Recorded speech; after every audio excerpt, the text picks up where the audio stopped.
গল্পের নাম অভ্যাস। গল্পটি লিখেছেন প্রিয়াঙ্কা সি। সেই কখন থেকে মুষলধারায় বৃষ্টিটা শুরু হয়েছে। জানালার বাইরের পৃথিবীটার এক সুন্দর জলছবি ফুটে উঠেছে চোখের সামনে। হঠাৎ করেই তুমুল ঝড় বৃষ্টি শুরু হওয়াতে মৌসুমি হাতের কাজটা ফেলে তড়িঘড়িতে ঘরে জানালাগুলো বন্ধ করতে যায়। সময় মতো জানালাগুলো বন্ধ না করলে আবার তুমুল বৃষ্টির জলের ধারায় তার ঘরদোর সব ভিজে যাবে এই ভেবে।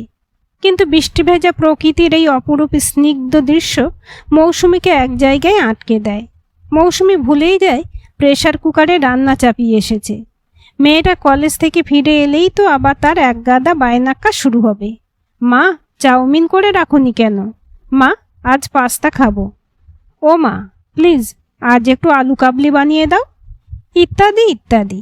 আরও কত কিছু বলতে থাকে মেয়েটা। কথাটা মাথায় আসতেই মৌসুমী ফিক করে হেসে ফেলে। সত্যি ওর মেয়েটা একদম ওর বাবার মতো পেটুক হয়েছে। একটার পর একটা ওর খাবারের বায়না চলতেই থাকে। মিতুলের বাবা বেঁচে থাকলে এই বৃষ্টি ভেজা ওয়েদারে এতক্ষণ কত খাবার খাওয়ার আবদার করে বসতো। সেই কথা মাথায় আসতেই মৌসুমীর হঠাৎ মনে হলো নিজেকে বড় ভারমুক্ত মনে হয় এখন মৌসুমীর। কিন্তু তা কেন? তবে কি মিতুলের বাবা যাবতীয় ঝক্কি ঝামেলা সামলাতে সামলাতে মৌসুমী বড় হাঁপিয়ে উঠেছিল? মিতুলের বাবা মারা গেল 1 বছর হয়ে গেল, অথচ এত অল্প সময়ের মধ্যেই মৌসুমীর নিজেকে এত ঝাড়া হাত পা কেন মনে হচ্ছে? মনে হচ্ছে এক দীর্ঘ অপমানের যন্ত্রণা থেকে যেন ও মুক্তি পেয়ে গেল। এখন যেন মৌসুমী এক বাঁধন ছাড়া পাখি। এই মুক্ত আকাশটার অপেক্ষায় যেন অনেক দিন ছিল। কিন্তু সেই অপমান থেকে মুক্তি পাওয়া স্বাধীনতা যে একটা মানুষের মৃত্যু এনে দিল, তাও আবার সে মানুষ নয়। সমাজের চোখে, লোকের চোখে সে তো তার সবচাইতে কাছের মানুষ, বিয়ে করা বর। তবে তার মৃত্যুতে মৌসুমীর এই অপমানের যন্ত্রণা থেকে মুক্তির নিঃশ্বাস কি সত্যিই বড় অনুচিত, বড় অন্যায় নয়? মৌসুমী মৃদু হেসে মনে মনে ভেবে ওঠে, সমাজের চোখে তো অন্ততপক্ষে তাই। এমনকি হয়তো মেয়ের চোখেও মৌসুমী তার এই চরম অনৈতিক বিচার বিবেচনার জন্য অনেকটা খাঁটো হয়ে রয়েছে। তবু কি মৌসুমী পারে খুব সহজেই অতীতকে ক্ষমা করে দিয়ে লোকের চোখে নিজেকে ভালো সাজিয়ে রেখে দুঃখী বিধবার অভিনয় করতে? বুকের ভেতর থেকে একটা গভীর দীর্ঘশ্বাস বেরিয়ে আসে মৌসুমীর।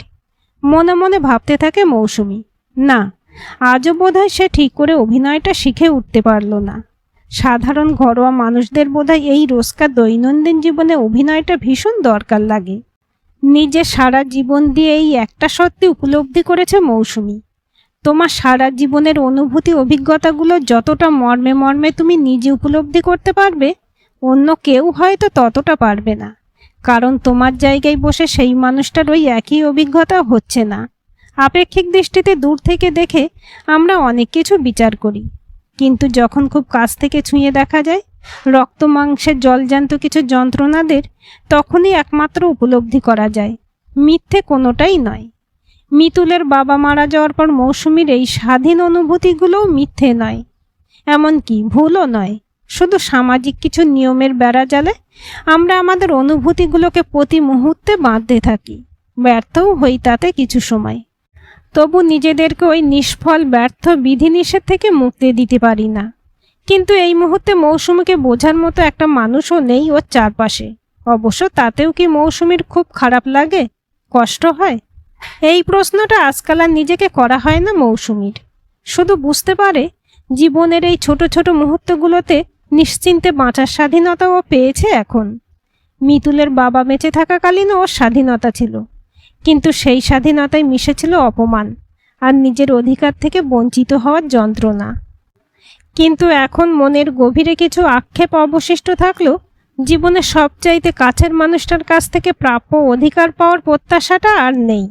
তাই বোধহয় মৌসুমীর নিজেকে এত ভারমুক্ত, এত স্বাধীন মনে হচ্ছে। মৌসুমীর ভাবনার মাঝেই কলিং বেল বেজে ওঠে। মৌসুমী দরজা খুলতেই দেখে মিতুল কাক ভেজা হয়ে দরজার কাছে দাঁড়িয়ে আছে। মেয়েকে দেখেই এক নিমেষে মাথাটা গরম হয়ে যায় মৌসুমীর। স্বভাবসিদ্ধ ভঙ্গিতে চেঁচাতে চেঁচাতে বলতে থাকে, কতবার বলেছি ছাতা নিয়ে বেরোবি, বৃষ্টিতে হুটহাট করে এত ভিজবি না। মায়ের কথা শোনাটা এতটাও দরকারি নয় তোর কাছে। মিতুল একটু ফিক করে হেসে আদুরে গলায় বলে উঠল, ও মা, এত রেগে থেকো না, ছাতা নিয়ে বেরোতে ভুলে গেলে কি করব বলো? মৌসুমী তখনও কপট রাগটা বজায় রেখে বলে উঠল, ভেজা জামাটা বদলে এসে আমায় উদ্ধার করো। গরম গরম পকৌড়া ভাজছি, তাই তাড়াতাড়ি মুখ হাত পা ধুয়ে এসে দয়া করুন আমায়। মায়ের মুখ থেকে পকৌড়া ভাজার কথাটা শুনে মিতুল খুশিতে ডগমগ হয়ে বলে ওঠে, মম, ইউ আর জাস্ট গ্রেট। মেয়ে ছেলে মানুষেতে আবারও সেই কপট রাগটা করে বলে ওঠে মৌসুমী, থাক, আর অত আদিক্ষেতা করতে হবে না। মিতুল পকৌড়া ভাজার গন্ধে জলদি জলদি জামা কাপড় বদলে এসে বলল, ও মা, কই, তাড়াতাড়ি খেতে দাও। মৌসুমী মেয়ের পাগলামিতে একগাল হেসে ওর সামনে এক প্লেট পকৌড়া রাখলো। নিমেষে পকৌড়াগুলো ছোঁ মেরে তুলে নিয়ে তৃপ্তি সহকারে খেতে খেতে মিতুল বলতে থাকলো, মা, বাবাও কি ভালোবাসতো বলো এই পকোড়া খেতে? এই বৃষ্টির দিনে বাবা তো খিচুড়ি ইলিশ মাছ ভাজা ছাড়া খেতেই চাইতো না। মেয়ের কথা চুপচাপ শুনছিল মৌসুমী। কেন জানি না, ওর কথার কোনো উত্তর দিতে মন চাইছিল না মৌসুমীর। মৌসুমী নিজের অজান্তেই আবার ডাইনিং টেবিল ছেড়ে জানালার ধারটায় গিয়ে দাঁড়িয়েছে। বৃষ্টিটা তখনও অনবরত হয়েই চলেছে। বাগানের গাছগুলো এই এক নাগারে বৃষ্টিতে ভিজে আরও সবুজ হয়ে উঠেছে। মৌসুমীর ভাবনার মাঝে মিতুল আবার বলে উঠল, মা, বাবা কি কিশোর কুমারের গান শুনতে ভালোবাসতো বলো? রিমঝিম ঘিরে শাওন এই বৃষ্টির ওয়েদারে একদম পারফেক্ট। গানটা একবার চালাই বরং। আজ বাবার কথা খুব মনে পড়ছে। এই দেখো, বাবা সেই পিঙ্ক কালারের ড্রেসটা কিনে এনেছিল আমার জন্য, ওটা পরেই আমি আজ কলেজে গিয়েছিলাম। মিতুলের কথা ভেবে মৌসুমী মনে মনে ভাবতে শুরু করে, মেয়েটা বাবাকে খুব ভালোবাসতো, এখনও বাসে। বাবার প্রতি মেয়ের ভালোবাসা কমে না তো কখনো, আর কমাও উচিত নয়। কিন্তু সেই বা কী করবে? মেয়ের সত্যির জন্য সে কি নিজের জীবনে চরম কঠিন সত্যিটা বদলে ফেলতে পারে? মৌসুমীর ভাবনার মাঝেই কানে আসে মিতুলের মৃদু চিৎকার, বাবার কথা শুনে তুমি এত নিরুত্তাপ থাকো কেন বলো তো মা? সেই কখন থেকে আমি এক নাগারে বাবাকে নিয়ে বকবক করেই চলেছি, কিন্তু তুমি এখনও একটা কথাও বললে না বাবাকে নিয়ে। মৌসুমী বুকের ভেতর জমে থাকা একটা চাপা দীর্ঘশ্বাস ফেলে বলে উঠল, কি বলবো, বলার মতো তো কিছু নেই আমার। তোর বাবা হয় সে, তোর তো মন চাইতেই পারে অনেকক্ষণ ধরে ওকে নিয়ে বকবক করতে। আমি তো তোকে বারণ করিনি এই নিয়ে। মিতুল আবার একটু বিরক্ত নিয়ে বলে ওঠে, হোয়াট? তুমি বারণ করবে কেন? বাবাকে নিয়ে কথা বলে আমি তো কিছু ভুল করছি না। মেয়ের ক্ষিপ্ত স্বরে খানিক বিরক্ত হয়ে মৌসুমী পিছন ফিরে দেখে মিতুল খাবারের প্লেট ছেড়ে উঠে দাঁড়িয়েছে। ওর প্লেটে তখনও ওর প্রিয় পকোড়াগুলো পড়ে রয়েছে। মৌসুমী বুঝতে পারল মেয়েটার মাথা গরম হয়ে গেছে এই একটুতেই, ও বোধহয় আর খাবে না। মৌসুমী মনে মনে ভাবল, কিছুক্ষণ আগে মেয়েটা কি হাসি খুশি ছিল, কলকল স্বরে কথা বলে যাচ্ছিল, মুহূর্তের মধ্যে মেয়েটার যে কি মাথা গরম হয়ে যায়। একদম ওর বাবার ধাত পেয়েছে। আবার এমনও হতে পারে বাবা সম্পর্কে ওর মায়ের এই উদাসীনতাটা ও ঠিক মন থেকে মানতে পারছে না। মৌসুমী নিজেও তো কখনো আর 5টা আঘাত পাওয়া দুঃখী মহিলাদের মতো নিজের জীবনের যন্ত্রণাটা মিতুলকে কখনো বলতে যায়নি। ওর পক্ষে হয়তো এটা ভাবাটাই স্বাভাবিক। মা খুব খারাপ, আর 5টা মায়ের মতো ওর মা ওর বাবার মৃত্যুতে দিনরাত চোখের জল ফেলে না। মৌসুমীর ভাবনার মাঝেই মিতুল বলে ওঠে, বাবা মারা গেছে সবে 1 বছর হলো, অথচ বাবার কথা তুমি একবারও মুখে আনো না কেন মা? মৌসুমী একবারও মিতুলের কথার কোনো উত্তর না দিয়ে পেছন ঘুরে আবার জানালা দিয়ে বাইরের প্রকৃতি দেখতে থাকলো। মৌসুমীর এই ভাবলেশীন ব্যবহার মিতুলকে আগেও আঘাত দিয়েছে। মিতুল এবার চেঁচিয়ে বলে উঠল, সত্যি কথা বলো তো মা, তুমি অন্য কাউকে ভালোবাসতে? মৌসুমী এবার পেছন ফিরে মেয়ের দিকে খানিকক্ষণ অবাক দৃষ্টিতে তাকিয়ে থাকে। তারপর ম্রিয়মান গলায় বলে ওঠে, আমার এই ব্যবহার তোর খুব অস্বাভাবিক লাগে না? মিতুল কিছু বলার আগেই আবার বলে ওঠে মৌসুমী, জানি বাবাকে খুব ভালোবাসিস তুই, তাই তোর বাবাকে নিয়ে আমার এই উদাসীনতা তোর একদম ভালো লাগে না। কিন্তু আমি কি করব বল? আমিও যে খুব নিরুপায়। তোর বাবার মৃত্যুর পরেও ওর রেখে যাওয়া টাকাতেই আমাদের দুজনের ভালো মতো চলে যায়। তোর পড়াশোনার কোনো অসুবিধা হয় না, তাই ওর প্রতি আমি কৃতজ্ঞ। তাই এর থেকে বেশি আর কিছু বলার নেই আমার ওকে নিয়ে। বৃষ্টিটা ঝিরিঝিরি ধারায় তখনও পড়ছে। হঠাৎ একটা জোরে বাজ পড়ল। মৌসুমী ঠায় একভাবে জানালার কাছটায় দাঁড়িয়ে। বিদ্যুতের ঝলকানে ঠিকরে পড়া আলোয় মিতুল দেখতে পেল মা যেন কেমন করুণভাবে তাকিয়ে আছে ওর মুখের দিকে। মায়ের করুণ মুখের ছায়াটা ক্রমশ বড়, আরও বড় হয়ে ধরা দিচ্ছে ওর চোখের সামনে।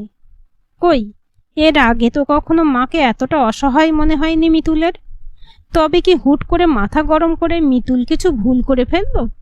কিন্তু মা তো কখনো তাকে কিছু বলেনি।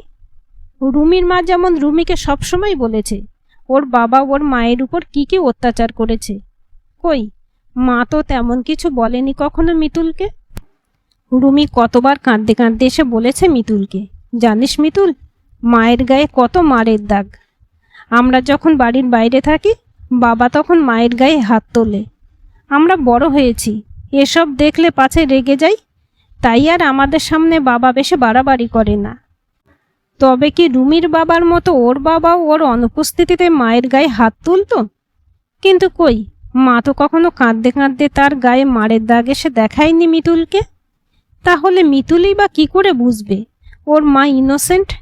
মিতুলের ভাবনার মাঝে মৌসুমী বলে ওঠে, তোর খুব রাগ হয় না আর 5টা মায়ের মতো তোর বাবার কথা আমি বলি না বলে?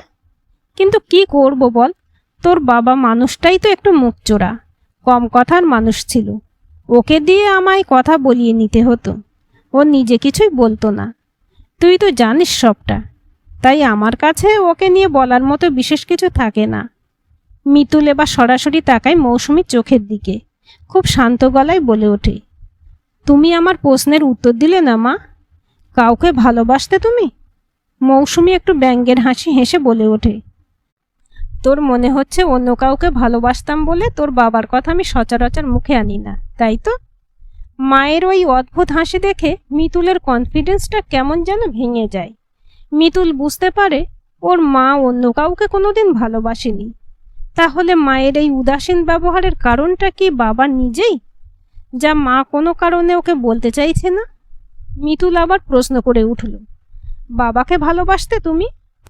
মৌসুমী এবারও মুখে ব্যঙ্গাত্মক হাসিটা বজায় রেখে বলে উঠল, না, তাও না, তোর বাবাকেও ভালোবাসিনি কখনো আমি। মিতুলের হঠাৎ চেঁচিয়ে বলে উঠতে ইচ্ছে করলো, মিথ্যে, সব মিথ্যে। আমি নিজে তো দেখেছি বাবার জ্বর হলে বাবার মাথা ধুইয়ে দিতে, ওষুধ খাইয়ে দিতে, এমনকি বাবার নোংরা কাদা লাগার জুতোটাও তুমি নিজে হাতে ধুয়ে রাখতে। তাও বলবে তুমি বাবাকে ভালোবাসোনি? মৌসুমী এবারও একই রকমভাবে অবিচল ভঙ্গিতে বলে ওঠে, না, ভালোবাসিনি তো। শরীর খারাপের সময় বউ বরের সেবা করবে, সেটাই তো স্বাভাবিক। তুই এত লেখাপড়া শিখেছিস, এত গল্প সাহিত্য পড়েছিস, আর এটুকু বুঝলি না? কর্তব্য আর ভালোবাসার মধ্যে বিস্তর তফাৎ থাকে। আমি যেটা করেছি সেটা হয়তো শুধুই আমার কর্তব্য। ছেলেবেলা থেকে শিখিয়ে পড়িয়ে মানুষ করা হয়েছিল যে বরের অসুস্থতার সময় বরকে সেবা করতে হয়। সেই শিক্ষাটাই বোধহয় মজ্জায় মজ্জায় ঢুকে গেছিল। তাই তোর বাবাকে কোনোদিন অবহেলা করতে পারিনি আমি। না হলে তুই যদি দেখতিস তোর মা তোর বাবার ওই শরীর খারাপের সময়ও তোর বাবাকে অবহেলা করছে, তুই তো একেবারে ভেবেই নিতিস তাহলে তোর মা তোর বাবাকে ভালোবাসে না। আমার আলাদা করে জিজ্ঞেস করার প্রয়োজন পড়তো না আর, তোর যে আমি তোর বাবাকে ভালোবাসতাম কিনা। মায়ের কথা শুনে মিতুলের মনে এই অবাক প্রশ্নের ধাঁধার জট কিছুতেই ছাড়ে না। সেই ছেলেবেলা থেকেই ও মা বাবার মধ্যে বিশেষ ঝগড়া হতে দেখেনি কখনো। হ্যাঁ, অন্য অনেক বন্ধুদের মা বাবার মতো লোক দেখানো রোম্যান্স ওরা করেনি ঠিকই, কিন্তু কোনোদিন চিলচিৎকার ঝগড়া করে বাড়ি মাথাতেও তোলেনি। মিতুলের মাথায় প্রশ্নের জটগুলো কিছুতেই ছাড়াতে চায় না। মিতুল অবুঝ ভঙ্গিতে বলে ওঠে, মা, তুমি কি বাবাকে নিয়ে খুব অসুখী ছিলে? বাবা কি তোমায় খুব কষ্ট দিত মা? মিতুলের কথায় মায়ের ভাবলেশীন মুখে কি কোনো হতাশা, যন্ত্রণার ছাপ ফুটে উঠছে বোঝার চেষ্টা করে মিতুল। কিন্তু ওই একই রকমভাবে ভাবলেশীন ভাব বজায় রেখে মৌসুমী বলে ওঠে, অনেকক্ষণ হয়ে গেল মিতু, যাও পড়তে বসো। আমার আর তোমার বাবার ব্যক্তিগত জীবন নিয়ে থিসিস না করলেও চলবে তোমার। মায়ের কথায় মিতুল এবার একটু আঘাত পায়। মুখে কিছু না বলে ক্ষিপ্র গতিতে নিজের ঘরে চলে যাবেই ভাবছিল। হঠাৎ কি মনে হলো ওর পিছন ফিরেও বলতে শুরু করলো, আমায় কিছু বলো না কেন মা? আমি যে তোমার মেয়ে হই। মৌসুমী বুঝতে পারল ওর এই নির্বিকার ব্যবহার মিতুলকে বড় কষ্ট দিচ্ছে। মৌসুমী আবারও উদাসীন গলায় বলে উঠল, বেশ, কি জানতে চাও বলো? মিতুল নিষ্পাপ স্বরে প্রশ্ন করে ওঠে। তুমি বাবাকে সত্যি ভালোবাসতে না মা? মৌসুমী চাপা দীর্ঘশ্বাস ছেড়ে বলে উঠল। এর উত্তরটা এখনই হয়তো বুঝবি না তুই। মিতুল আবার অবুঝ গলায় বলে উঠল। ভালোবাসতে না যখন তখন ছেড়ে গেলে না কেন? ডিভোর্স দিয়ে দিতে পারতে তো বাবাকে। মৌসুমী বুঝতে পারল মেয়ের সব প্রশ্নের উত্তর না দিতে পারলে ওর আজ রেহাই নেই, তাই আবারও নির্বিকার স্বরে বলে উঠল। ওকে ভালোবাসতাম না আমি, কিন্তু সহ্য করতে পারতাম না এমনও তো নয়, তাই একসাথে থেকেছি, ডিভোর্স করিনি কখনো। মায়ের কথা শুনে মিতুলের আবারও ধাঁধা লেগে যায়। ভালোবাসতে না আবার সহ্য করতে পারতে না এমনও নয়। কি অদ্ভুত পুরো ব্যাপারটা। মৌসুমী এতক্ষণে মৃদু হেসে বলে উঠল। বললাম না তুই এখনো বুঝবি না? তোর বাবা আমার অভ্যাস ছিল, শুধুই অভ্যাস। সেই অভ্যাসের জেরেই আমরা এতগুলো বছর একসাথে থেকেছি, সংসার করেছি। ঘুম থেকে উঠে একে অপরের মুখ দেখা, দাঁত ব্রাশ করা, ওর অফিসের টিফিন গোছানো, রাত জেগে জেগে ওর পথে অপেক্ষা করা, সবই আমার অভ্যাস ছিল শুধুমাত্র। ভালোবাসতে পারিনি যেমন, ওকে ছেড়ে যাবার মতোও কিছু হয়নি, তাই ছেড়েও যায়নি কখনো। মায়ের বলে যাওয়া কথাগুলো মিতুলের মাথার উপর দিয়ে যাচ্ছিল। মিতুল কিছুতেই ওর মায়ের বলা কথাগুলো বিশ্বাস করতে পারছিল না। অভ্যাস? ওর বাবা ওর মায়ের অভ্যাস ছিল শুধুমাত্র? মিতুল মুখে বিরক্তি ফুটিয়ে ডিসগাস্টিং বলে ওর ঘরের ভেতরে চলে যায়। মৌসুমী একদৃষ্টে ওর সেই চলে যাওয়াটা দেখছিল। মিতুলের চলে যাওয়ার ভঙ্গিতেই ওর বিরক্তিটা ফুটছিল। হঠাৎ মনে পড়ে গেল মৌসুমীর সকালবেলা কাজ করতে এসে চাঁপা বলছিল, বৌদি নিজে পড়াশোনা শিখেনি, মুখ্য সূক্ষ্ম মানুষ, তাই লোকের বাড়ি কাজ করে মেয়েটাকে এত কষ্ট করে মানুষ করছি। ও আমায় এত কষ্টের দাম দেবে তো? মানুষের মতো মানুষ হবে তো বৌদি? মৌসুমী দরাজ গলায় বলেছিল। ঠিক হবে রে পাগলি, এত ভাবিস না ওকে নিয়ে তুই। মৌসুমীর কথা শুনে চাঁপা একটু আক্ষেপের সুরেই বলে উঠেছিল, মেয়েটা কথায় কথায় বড় চোপা করে আজকাল। ও সব কথাতেই আজকাল আমার কথা কিছুই শুনবে না, এমন একটা ভাব। মৌসুমী আবারও বলে ওঠে, উঠতি বয়সের ছেলে মেয়েকে একটু বুঝে শুনে হ্যান্ডেল করতে হয়। ওকে বেশি কিছু বলিস না, ও আপনা আপনি ঠিক হয়ে যাবে। মৌসুমীর সান্ত্বনা শুনেও চাঁপার দুশ্চিন্তা যেন কিছুতেই যাচ্ছিল না। চাঁপা আবার ভাবনার স্বরে আপনা থেকে বলে উঠেছিল, মেয়েটা বুঝবে তো আমায় দিদি? বুকের ভেতর একটা দুশ্চিন্তার দীর্ঘশ্বাস গোপন করে মৌসুমীরও বড় বলতে ইচ্ছে করছিল সে সময়, আমার মেয়েটাও বুঝবে তো আমায়? এই একই প্রশ্ন যে মৌসুমীও আজকাল নিজেকে রোজ করে, বারবার করে, তবুও কোনো উত্তর খুঁজে পায় না। সন্তান যখন সদ্যজাত শিশু তখন সে মা বাবার জীবন্ত খেলার পুতুল। মা বাবার কথাতেই মাথা নেড়ে হাসে, খেলা করে। কিন্তু সন্তান যখন পরিণত সত্তা, তখন যদি তার নিজস্ব চিন্তাভাবনা বাবা মায়ের চিন্তাভাবনার থেকে একেবারে আলাদা হয়, কি করবে তখন বাবা মা? এই প্রশ্নের উত্তর কি সত্যিই পাওয়া যায়?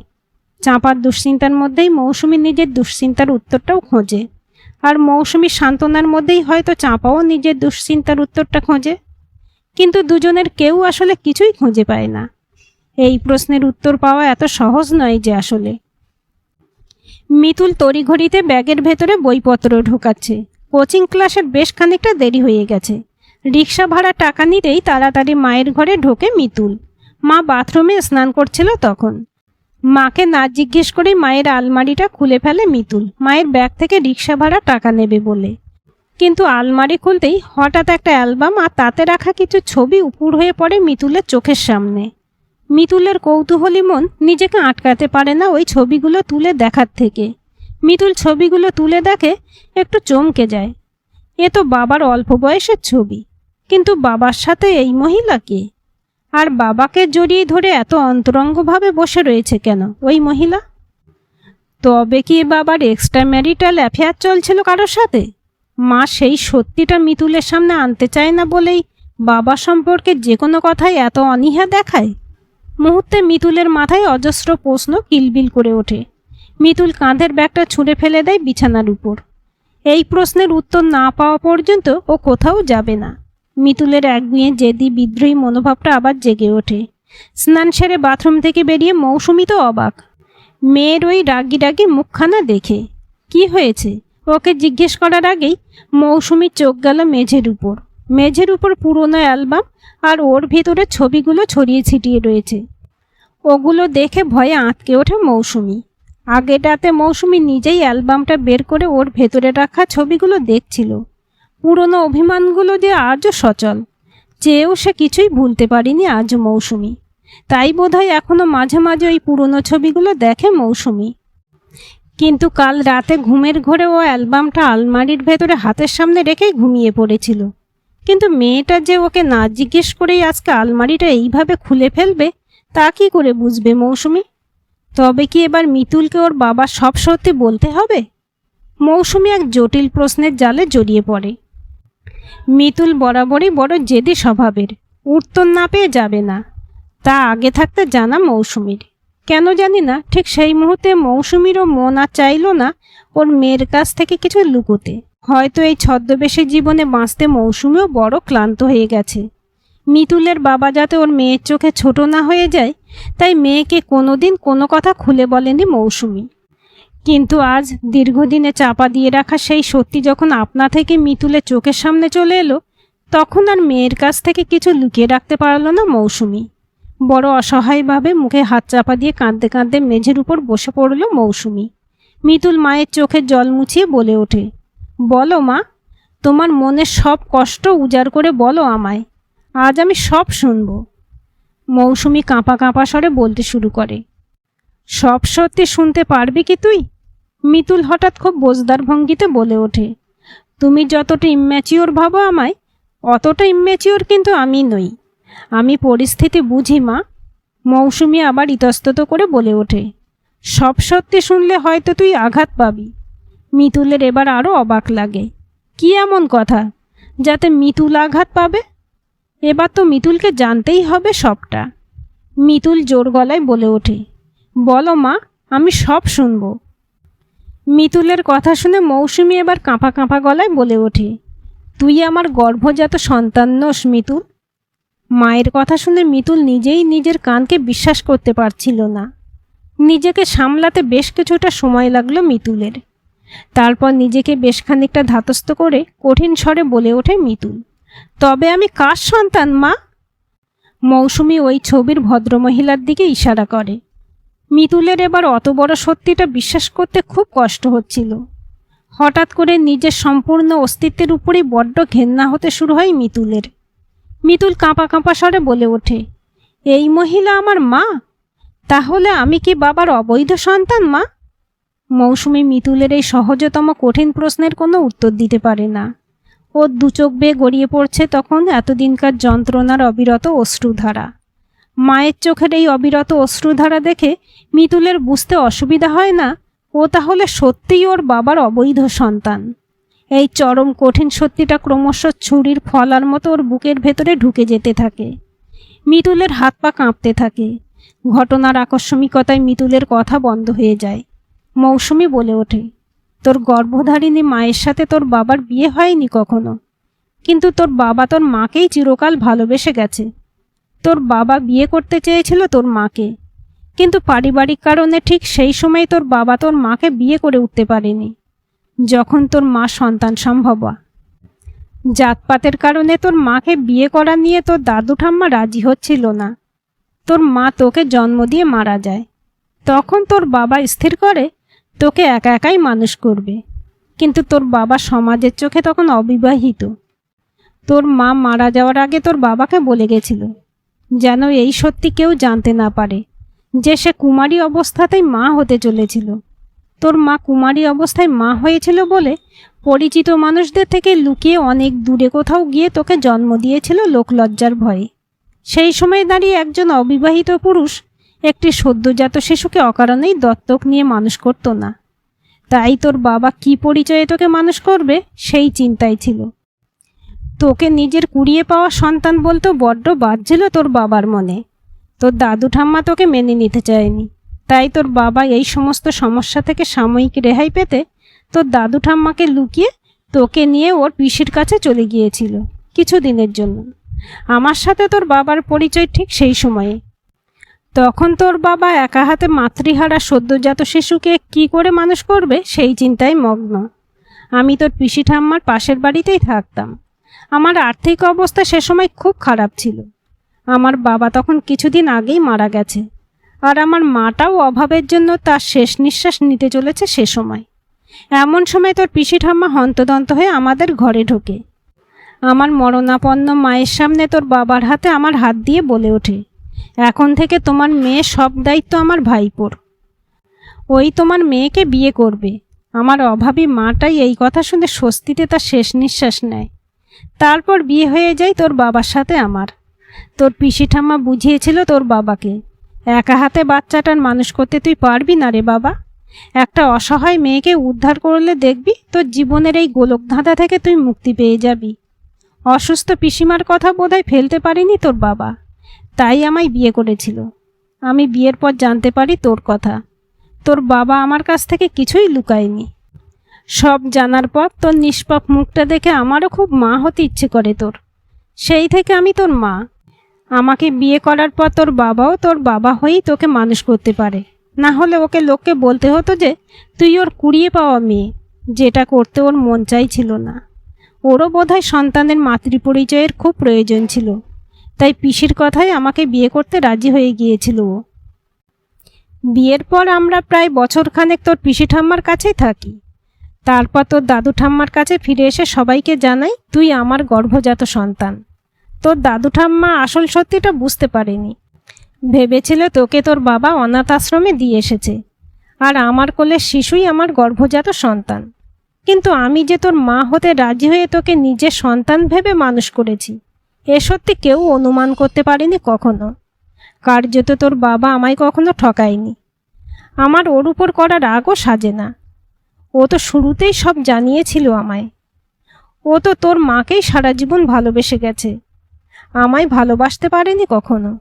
আমিও ওর কাছ থেকে স্ত্রীর অধিকার দাবি করতে পারিনি কখনো। আমার মা মারা যাওয়ার পর ও আমার আর্থিক দায়িত্ব নেয়, আমার মৃত বাবার সমস্ত ঋণ শোধ করে। তাই কৃতজ্ঞতা বোধের ভারেই আমি বড় পিষে গেছিলাম। লোক দেখানো স্ত্রী ছিলাম ওর। তাই ওর উপর কোনোদিনই কোনো অভিমান করতে পারিনি আমি। সেই অধিকার কোনোদিন দেয়নি তোর বাবা আমায়। মাঝে মাঝে মনে হতো আমার এও এক প্রকার আশ্রিতার জীবন।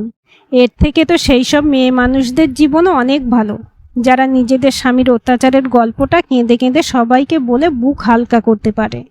ওদেরও ওদের স্বামীর নামে দুটো নিন্দে করার, স্বামীর অত্যাচারের গল্পটা সবার কাছে বলে একটা সহানুভূতি পাওয়ার অধিকার থাকে। কিন্তু আমার তো সেই অধিকারটাও ছিল না তোর বাবার উপর।